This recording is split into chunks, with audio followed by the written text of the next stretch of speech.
ओम शांति। आज मीठी प्यारी मम्मा की स्मृति दिवस पर बाबा ने क्लास में सुनाने के लिए मुरली दी है।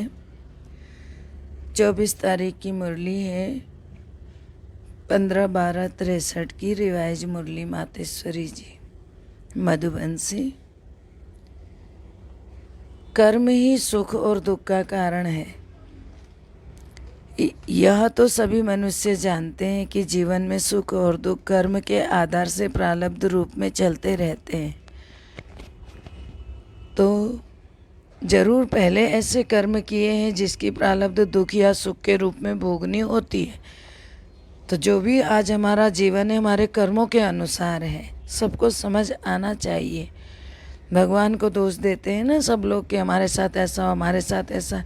ये सब हमारे कर्मों का नतीजा है।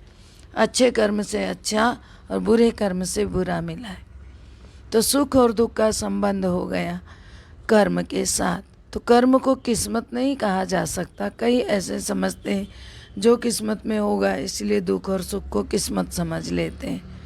यह तो ऐसे हुआ जैसे कि यह किस्मत हो गई, कोई भगवान ने बनाई है जो किस्मत, या किसी और ने बना दी है, इसीलिए कह देते हैं जो किस्मत में होगा। लेकिन यह समझना भी बहुत ज़रूरी है कि कोई भी पहले से ही बनी पड़ी है, ऐसा नहीं है। यह दुख व सुख जो मनुष्य भोगता है, उस सुख दुख को बनाने वाला मनुष्य ही है, खुद का दुख सुख तय करने वाला। कैसे? यदि आज हम किसी को गाली देते हैं तो हमें आगे के लिए गाली जमा हो गई। यदि आज हम किसी के ऊपर फूल चढ़ाते तो हमारे लिए आगे के लिए फूल तैयार हो गए। यदि आज हम किसी को सुख देते तो हमारे लिए सुख देने वाले बहुत सारे तैयार होंगे। यदि हम आज किसी को दुख देते तो हमें सब दुख देने वाले सामने नज़र आएंगे। तो जमा क्या किया? जो हमने दूसरे के साथ किया। तो क्योंकि कर्म करने वाला मनुष्य है, इसलिए यह रिस्पॉन्सिबिलिटी अपनी हो गई मनुष्य की। जो करनी सो भरनी, जो जैसा कर्म वैसा भरन। तो यह तो कॉमन कहावत है ना, जो करेगा सो पाएगा।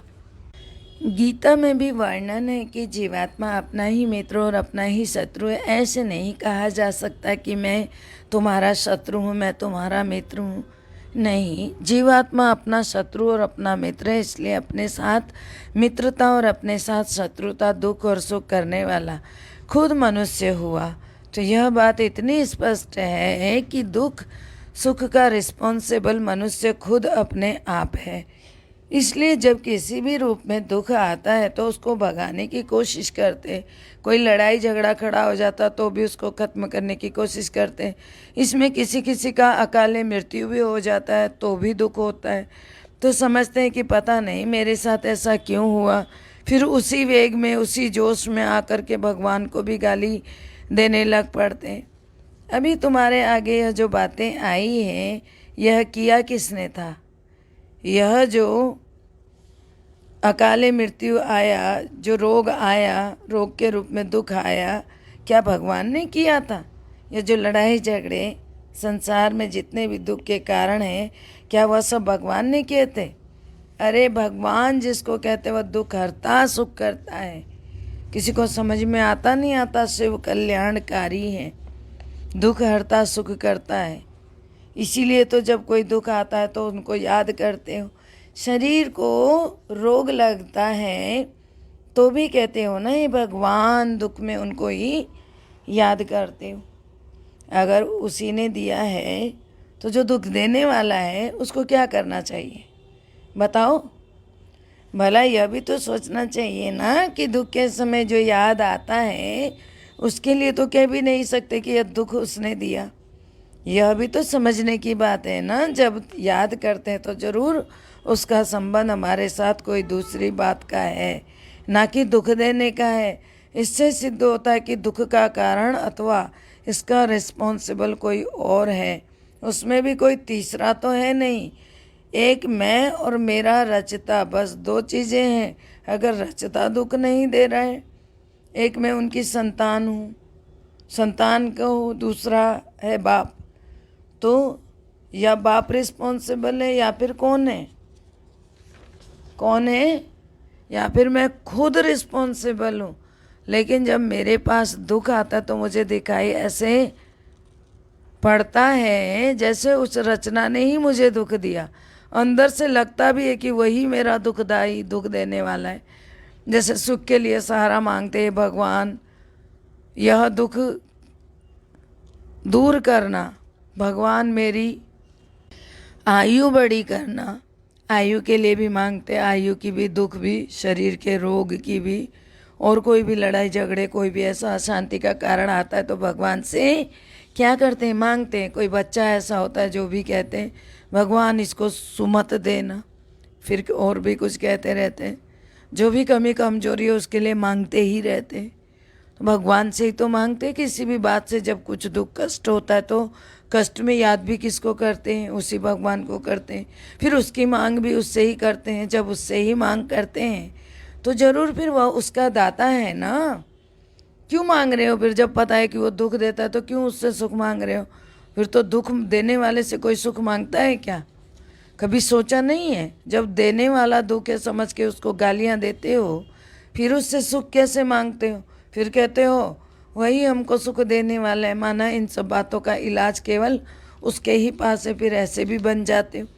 ऐसे ही सिर्फ याद नहीं करते, उसके पास इलाज है। तो इसीलिए सभी हमारी जो भी हैबिट चलती है, भले जानते हैं या नहीं जानते, लेकिन भगवान को दुख के समय याद जरूर करते हैं।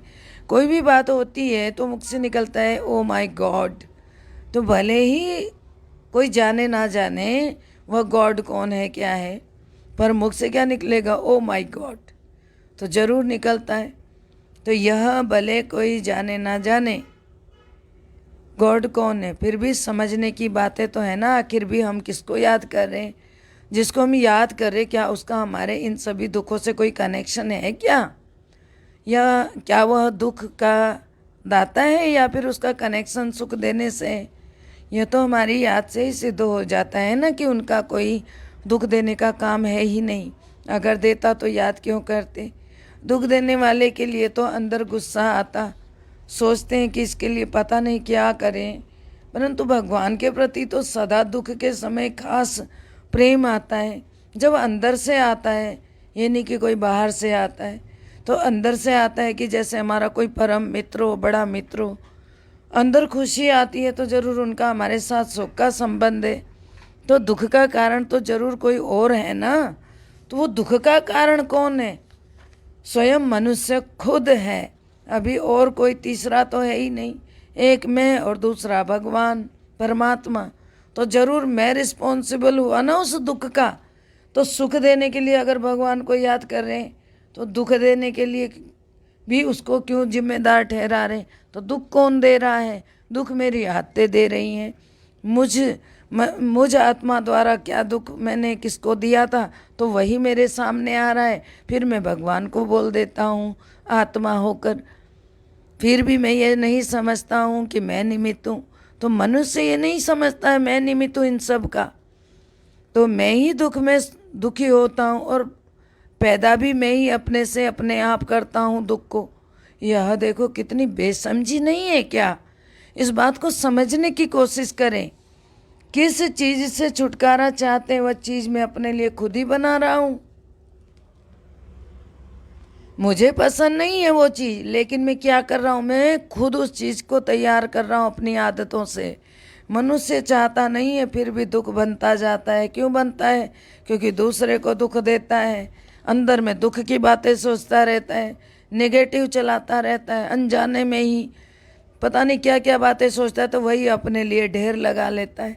तो मनुष्य कोई बात से अनजान है, बेसमझ है, तो जिस बात का पता नहीं लगता उसका पहले पता निकालना चाहिए ना कि जो मैं बोल रहा हूँ सोच रहा हूँ क्या ये सही है मेरे लिए। तो ज़रूर मुझे उसकी कुछ नॉलेज अर्थात समझ होनी चाहिए। तो इस समझ के पहले खोज करनी चाहिए। परंतु आश्चर्य है, आज तो ऐसी बात समझने के लिए भी देखो कई बेचारे कितने बहाने दे रहे होते हैं। कहते हैं फुर्सत ही नहीं है, समय ही नहीं, क्या करें, गृहस्थ धंधा आदि संभाले या यह करे या वह करे या क्या करे। इसलिए वह देखते संभालते हुए भी उनमें दुखी हुए पड़े। जब संभाल रहे हो तो फिर दुखी भी क्यों हो रहे हो? इतना समझदार हो, अब जबकि मैंने ही मेरा कह के यह दुख का रूप बना दिया, उसको दुख के रूप में लाया, तो पहले उसकी खोज होनी चाहिए। बनाने से पहले उसकी जानकारी रखनी चाहिए ना, कि जो चीज़ बनाकर मैं दुखी होता हूँ उसका कारण क्या है और कौन है। पहले मुझे समझ तो होनी चाहिए कि मैं दुखी क्यों हूँ, क्या सुख हमारे लिए होता नहीं है, इसका भी तो पता होना चाहिए ना। इसीलिए जानकारी के लिए यहाँ बताया जाता है कि जिन चीज़ों को तुमने अपना समझ लिया, मेरी समझ लिया, वही तुम्हारे दुख का कारण है। आपने सुना होगा कृष्ण के उपदेश में, जब वहाँ पर उस गीता में भी बताया जाता है लौकिक में कि दुख मिटाने का इलाज क्या है, तुम्हारे दुख का कारण क्या है। तुम स्वयं अपने दुख के कारण हो। जो कुछ लिया यहीं से लिया, जो कुछ दिया यहीं पे दिया, फिर क्यों दुखी होते हो? तुम कौन हो? क्यों व्यर्थ की चिंता करते हो? किससे व्यर्थ डरते हो? कौन तुम्हें मार सकता है? आत्मा न मरती, न कटती, न जलती है। नंगी आई थी और नंगी जाएगी। क्या गीता के उपदेश भूल गए?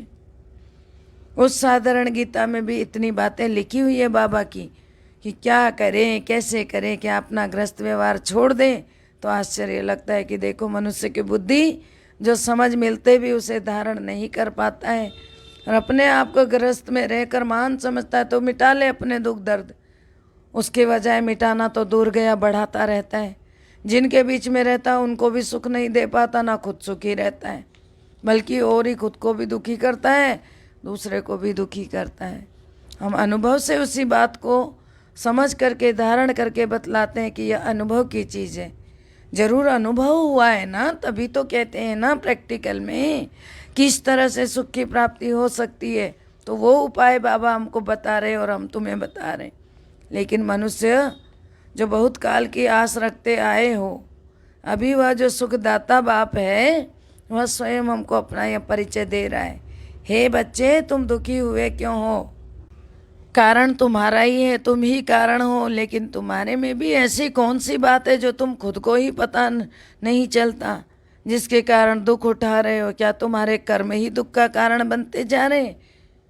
वह आकर के समझो, देखो।